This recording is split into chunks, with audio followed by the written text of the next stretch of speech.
Ouvrons notre Bible au livre d'Ésaïe 52. Ésaïe 52, promesse de rétablissement. Promesse de rétablissement. Ésaïe 52, versets 1 à 12. La bonne nouvelle du royaume de Yahshua. Versets 1 à 6. Les gens peuvent à nouveau s'habiller de beaux vêtements, ressentant à nouveau le frisson de la liberté et de la rédemption. Secouant la poussière du passé, ils se lèveront comme une ville glorifiée de Yahweh. Ils avaient auparavant été à la merci de l'Égypte et plus récemment de la Syrie. Plus récemment, la Syrie avait été une menace majeure. Mais Yahweh a démontré sa souveraineté en les délivrant des deux superpuissances mondiales. Babylone sera la prochaine, sera la prochaine puissance mondiale. Mais l'empire babylonien ne sera pas plus un problème pour Yahweh que toute menace précédente. Versets 7 à 8. Il n'est pas surprenant que les messagers de bonnes nouvelles aient été bien accueillis dans l'Antiquité. Les gardiens étaient stationnés sur le haut des tours pour entendre et rapporter l'actualité. Mais la meilleure nouvelle que Juda puisse entendre est un message simple. Le Dieu d'Israël règne. Toute bonne nouvelle est une raison de célébrer, de fêter. La libération de Juda de Babylone est un tel exemple. Mais l'insistance sur la paix et le salut suggère qu'ici aussi, le prophète Ésaïe regarde au-delà de son temps. Il regarde à la venue du Messie et de son royaume. À ce moment-là, les gens peuvent voir le Seigneur revenir à Sion de leurs propres yeux. Versets 8 à 12. La délivrance de Juda par Yahweh attirera l'attention de toutes les nations. Son peuple éclatera en chansons, en réponse au réconfort, à la rédemption et au salut de Yahweh. Il les appellera des lieux impurs. Il les appellera à partir des lieux impurs où ils se trouvent, les escortant personnellement en étant devant et derrière eux. L'Évangile proclame la liberté à ceux qui sont liés par les peurs. Que ceux qui sont fatigués et chargés sous le fardeau du péché trouvent leur soulagement dans le Christ et qu'ils se secouent de la poussière de leurs doutes et de leurs peurs et se détachent de ces bandes. Bon, les bandes représentent quand on est mort dans le nord-est africain, on bandait le corps. Depuis l'Égypte antique jusqu'au nord-est africain, l'habitude c'était de bander les corps. Le prix payé par le Rédempteur pour notre salut n'était pas de l'argent ou de l'or ou des choses corruptibles, mais son propre sang précieux. Souvenez-vous que la vie est dans le sang, et toutefois qu'on parle du sang du Christ, on parle de la vie du Christ. Considérant la liberté de ce salut et combien les péchés réconfortants sont nuisibles, nous apprécierons davantage la rédemption qui est en Yahshua HaMashiach. Recherchons-nous la victoire sur chaque péché en nous rappelant que la gloire de Yahweh exige la sainteté de chaque disciple du Christ. La bonne nouvelle est que le Seigneur Yahshua règne. Christ lui-même a apporté ces nouvelles en premier. Ses ministres proclament des bonnes nouvelles en se gardant propres des pollutions du monde. Ils sont beaux pour ceux à qui ils sont envoyés. Les sentinelles de Zion, les sentinelles de Sion, les sentinelles de Sion pouvaient à peine discerner quelque chose de la faveur de Yahweh à travers le sombre nuage de leurs afflictions. Mais maintenant, le nuage est dissipé, il est dispersé, ils verront clairement la performance. Les lieux perdus de Sion se réjouiront alors. Tout le monde aura l'avantage. Ceci est appliqué à notre salut par le Christ, le Messie. Babylone n'est pas un endroit pour les Israélites.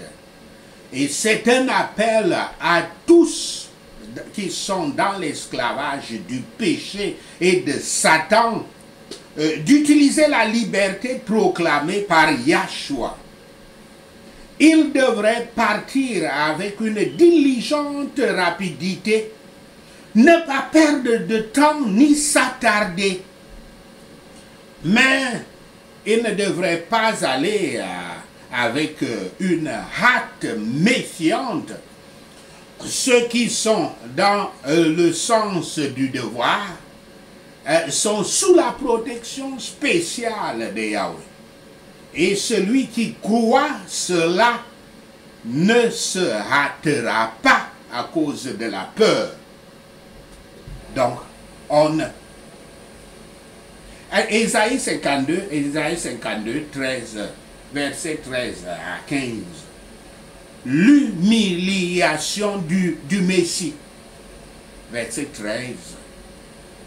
Tout changement positif durable parmi les enfants de Yahweh doit se produire à travers le travail du serviteur de Yahweh. Cette section est la dernière, mais aussi la plus longue des 4 chansons, des 4 chansons servantes ou 4 chansons de serviteurs du prophète Ésaïe. C'est probablement aussi la plus connue, car diverses parties en sont fréquemment citées dans le Nouveau Testament. Versets 13 à 15.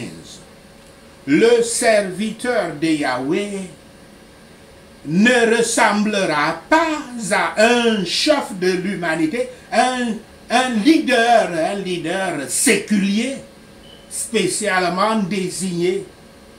En fait, son apparence sera effroyable et défigurée.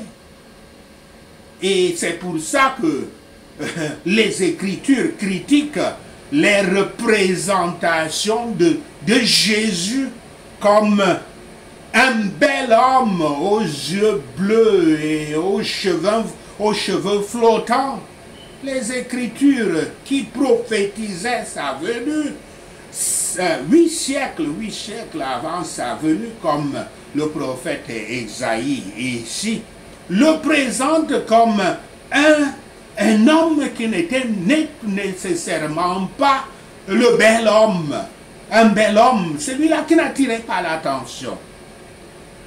C'est peut-être une référence à la défiguration de Yahshua sur la croix, mais ça c'est un argument très faible. Et cet argument n'est pas appuyé par les Écritures sur la croix. Il n'y a pas cette évocation de cet aspect-là. L'argument pourrait donc être simplement que le Messie ne sera pas une personne physiquement attrayante, physiquement frappante. Cependant, le ministère du serviteur, c'est-à-dire Yahshua, sera efficace. Les dirigeants du monde reconnaîtront la vérité de son message et finalement il sera élevé et hautement exalté. À partir, même avant même sa naissance, le Saint-Esprit lui a donné un nom qui est au-dessus de tous les noms, Yahshua. Ici commence cette description merveilleuse, minutieuse et fidèle du ministère, de l'office, du caractère et de la gloire du Messie qui a frappé la conviction de beaucoup d'incroyants les plus endurcis.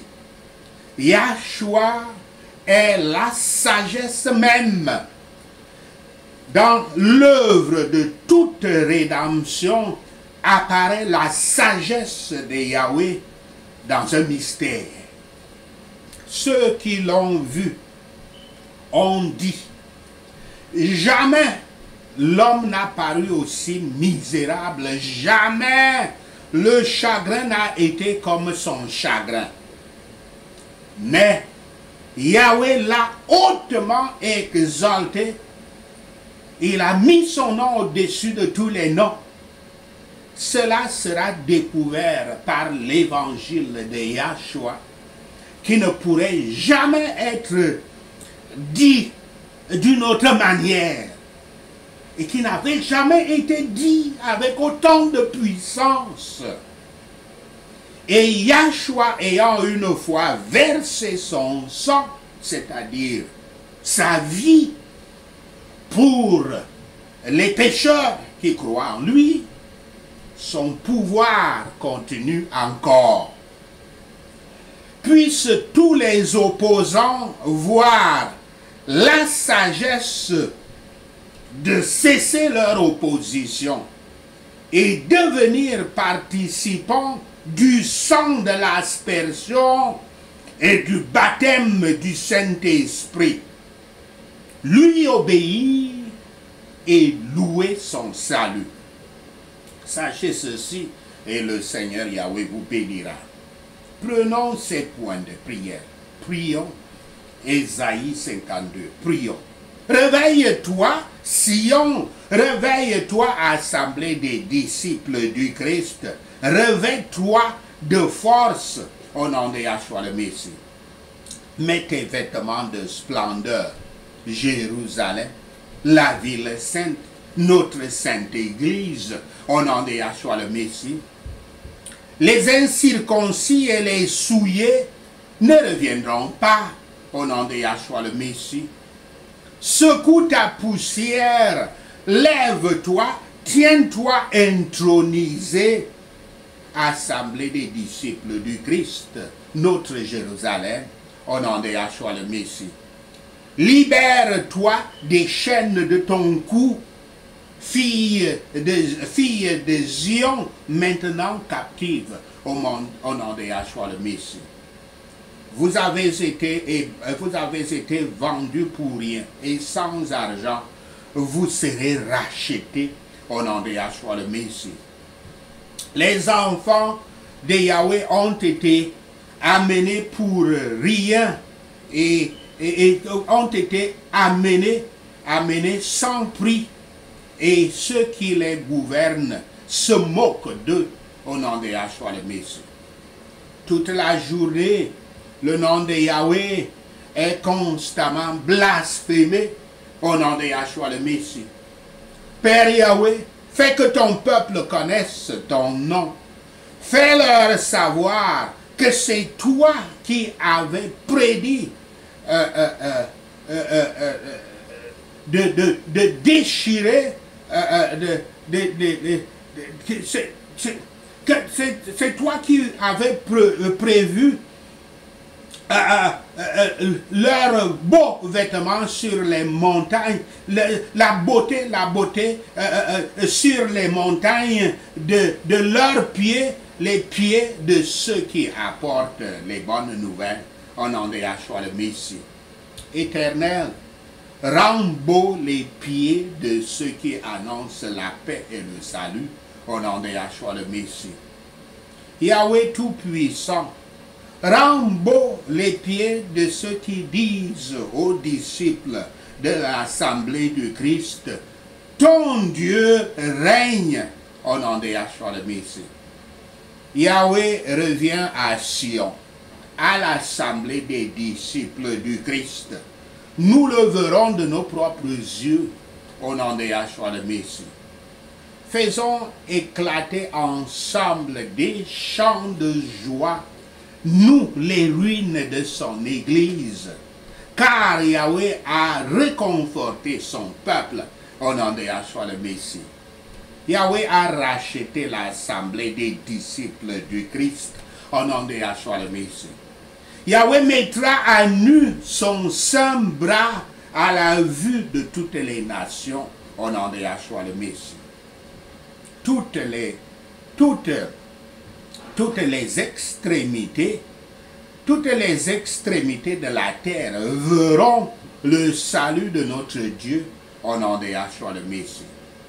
Partons et sortons des nations, quittons les nations, les milieux païens, les milieux des incroyants. Ne touchons aucune chose impure au nom de Yahshua le Messie. Sortons d'ici et soyons purs, nous qui portons les objets de la maison de Yahweh au nom de Yahshua le Messie. Mais nous ne partirons pas à la hâte ou ne partirons pas en fuyant, car Yahweh ira devant nous. Le Dieu d'Israël sera notre arrière-garde au nom de Yahshua le Messie. Le serviteur de Yahweh prospère. Il est élevé, soulevé et hautement exalté au nom de Yahshua le Messie. L'apparence du serviteur est défigurée plus que celle de tout être humain et sa forme est défigurée au-delà de la ressemblance humaine au nom de Yahshua le Messie. Tout comme il y en a eu beaucoup qui furent consternés contre lui. Tant de nations s'étonneront de lui au nom de Yahshua le Messie. Les rois se taisent à cause de Yahshua au nom de Yahshua le Messie, car ce que l'on ne leur a pas dit, ils voient. Ce qu'ils n'ont pas entendu, ils comprennent. Merci Seigneur Yahweh d'avoir entendu nos prières. Merci Père pour tes réponses à nos prières. Seigneur, nous te rendons gloire, nous te louons, nous t'adorons. Nous bénissons ton saint nom. Au nom de Yahshua le Messie, nous prions.